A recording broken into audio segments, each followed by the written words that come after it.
right, hey everyone, how's it going? Today I want to talk about some simple tips on how to change a bicep exercise. So biceps, we want to make sure we're getting that full range of motion. Okay, biceps, all they want to do is shorten here. So flexion at the elbow. Biceps also crosses through that shoulder joint. So we can get a little flexion at the shoulder, but mainly we're focusing on that flexion at the elbow. Simple things, whether it be dumbbell, cable, rubber bands, changing that hand position. Okay, so we go from palms up, it's called supinated, carrying a bowl of soup, to semi-pronated, so that's thumbs up. That's going to use the long head of the biceps, as well as some short head of the biceps, but we're going to focus a little more on that long, and you can feel it if you put your hand there, going from short to long. And it's also going to bring in this muscle here called the drinking muscle, the brachioradialis in your forearm.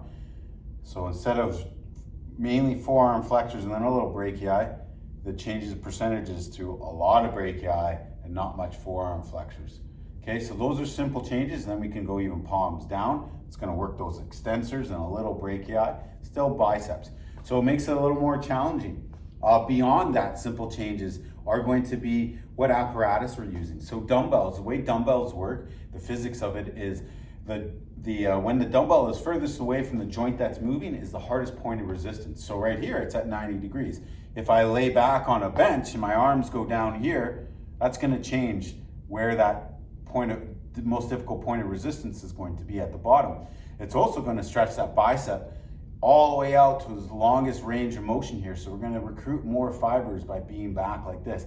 And we're also fighting gravity with the dumbbell. Okay, those are great ways to do that. If we switch over into cable machines work by the T position. So wherever the limb that's moving, here it's going to be our forearm here, our humerus and a radius. Wherever that makes a T position with the cable is where the hardest point of resistance is. So if we're right over the cable, it's going to be right here. But if we take a step back, that T position starts coming up here. Okay, if we lay down on the ground, the T position changes. So if we lean back and pull like this, it's going to change as well. So it's really great to train your body that way, to constantly challenge in these different positions with the physics. When it comes to rubber bands are all about tension. The further we pull them, the harder they are. So they consistently get harder throughout that range of motion. And again, another great tool in the toolbox to use. Barbells are a little different than dumbbells because they are longer, so you have a little more control needed, as opposed to a dumbbell is a lot more focus, so our center of gravity is kept right here in the middle. So those are just some simple tricks that we can do for our biceps. So get at it, get smart, get training, flex your fitness. Peace.